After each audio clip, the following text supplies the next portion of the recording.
Inihahanda na ng pulisya ang reklamong paglabag sa anti-hazing law laban sa sumukong driver na isa sa mga itinuturing na suspect sa pagkamatay ng isang freshman maritime student. Nagpapatuloy rin ang hot pursuit operation sa iba pang sangkot sa umano'y hazing. Saksi si Jun Veneracion. Sa isang bakanting lote sa Langkaan 1, Dasmariñas, Cavite, nangyari ang sinasabing initiation rites na ikinamatay ng freshman maritime student na si Kenneth Alcedo. Yan ang lumabas sa investigasyon ng Cavite Provincial Police Office. Sabi ng PNP, 21 ang mga dumalo sa initiation rites. Lahat sila ay mga kaeskwela raw ng biktima sa PNTC colleges. Sa nasabing bilang, siyam raw ang may direct participation sa hazing. Up to now, nagkakandak po tayo ng hot pursuit operation kasi wala sila sa given address nila. Bukod kay Kenneth, meron pa umanong dalawang neophyte na kasabay niyang sumalang sa initiation. So inihikayat po ng Philippine National Police yung dalawa po pong kasama ng biktima na makipag-ugnayan sa Philippine National Police para po magbigay ng kanilang sariling versyon o kwento po para po tuloy-tuloy yung investigasyon natin. Base sa medical legal examination, severe blunt force trauma to the lower extremities ang sanhi ng pagkamatay ng 19 anyos na biktima. Batay sa forensic examination, nakitaan ng labi ng mga pasa sa hita, basag ng ngipin at buto ng sili sa pribadong parte ng katawan, pati ibang pinsala. Somewhere po dito sa panga po niya, parang may crack po sa panga, may mga pasa po sa batok, likod, tapos mga kuko po. Itong nangyaring initiation rites ay tinatawag nilang Poly-J. Lahat ng participants dito, pati yung mga sumalang sa initiation rites, they are members of this particular school. Nananatili naman sa kustudiya ng pulisya at iniimbestigahan ang sumukong driver ng kotseng naghatid sa walang malay na si Kenneth sa ospital sa General Trias, Cavite noong Linggo. Pero naunang sinabi ng hepe ng General Trias City Police, pakakawalan ng driver matapos ang medical check-up. Yes po, right after ma-medical po, kasi wala po kaming na holdings sa kanya. Magkakaroon na po ng problema po ang kapulisan kung patuloy pa rin nating i-hold po yung liberty niya. Pero ilang oras ang lumipas, nilinaw ng Provincial Director ng Cavite na hindi pinalaya ang driver. Katunayan, inihahanda na ang reklamong paglabag sa anti-hazing law na isasampal laban sa kanya. Pangako ng pamilya ni Kenneth, hindi sila titigil hanggang hindi nakakakuha ng hustisya kahit pa sakaling may mag-alok ng ₱1,000,000 areglo. Nakikita ko naman na ginagampanan talaga nila yung trabaho nila bilang mga pulis. Meron na tayo mga leads sa mga suspect at nangangalap tayo ng investigasyon ngayon ng mga ibang ebidensya pa as to the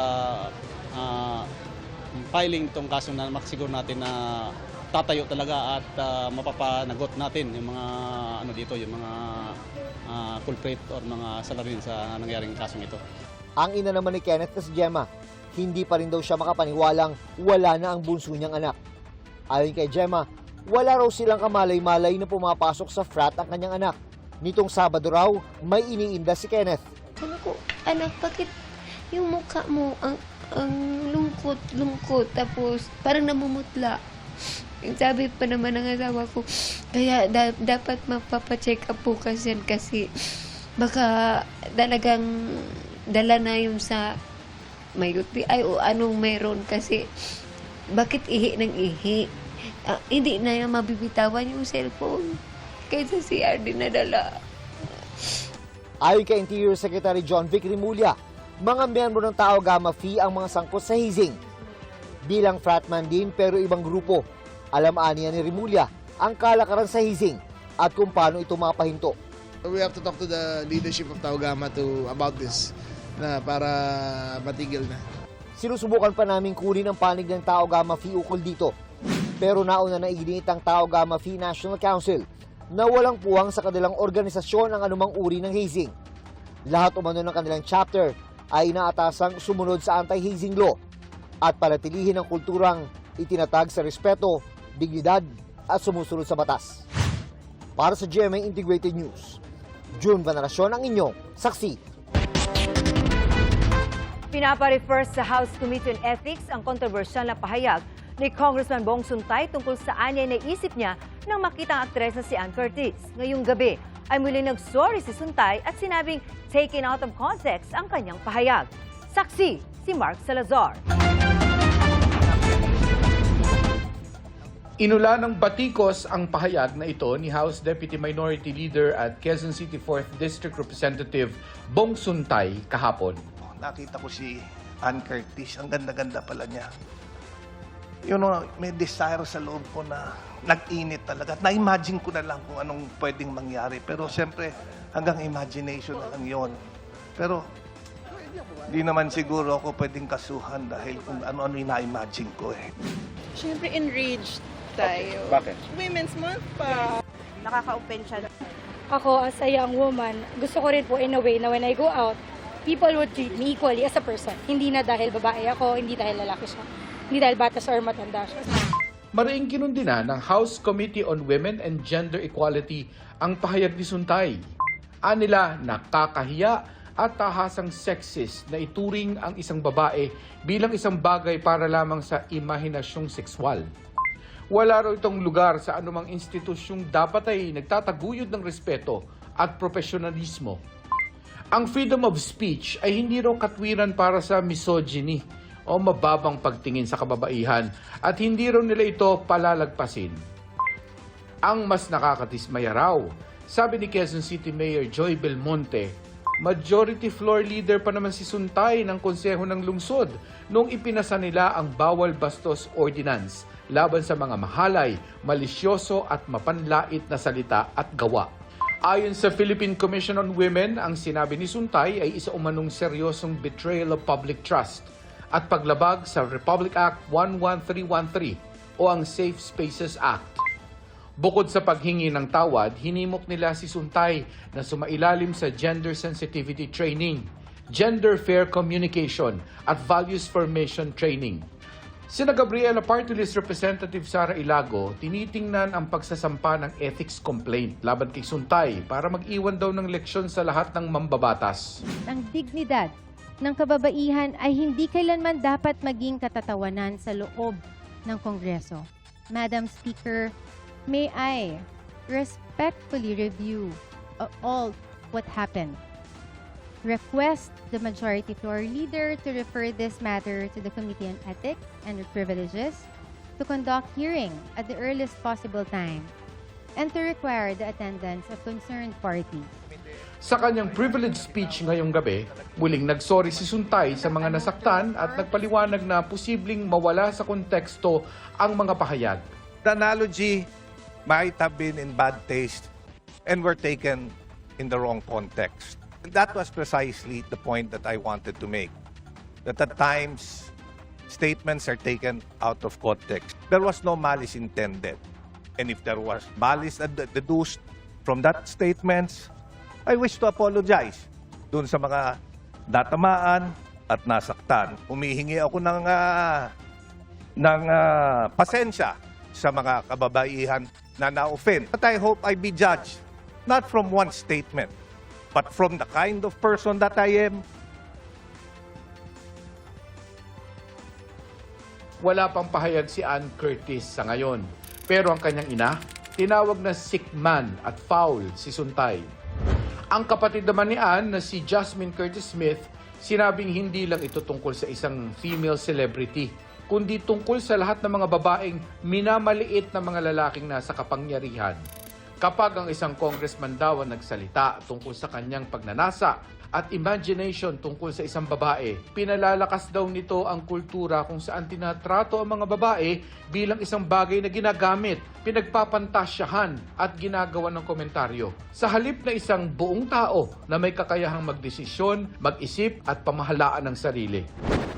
Nagsalita rin ng ilang kapwa-aktres ni Curtis.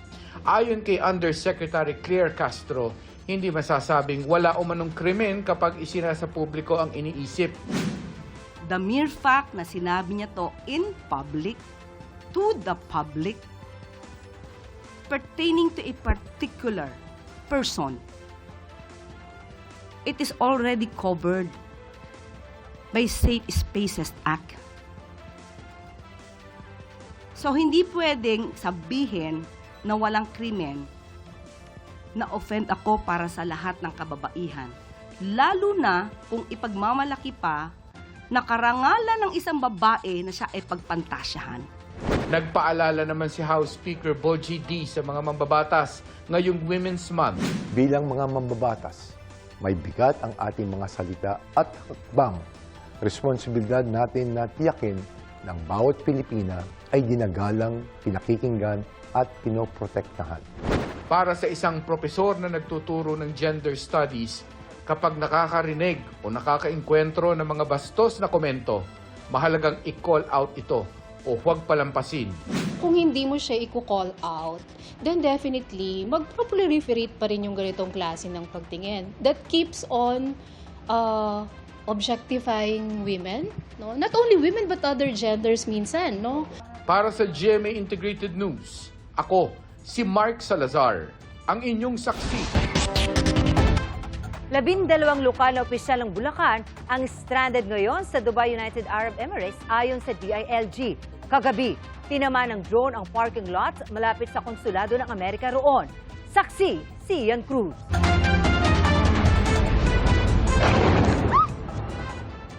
Dakong alas 11:30 ng gabi, oras sa Dubai, United Arab Emirates. Malakas sa pagsabog ang yumanig sa bahaging ito ng lungsod.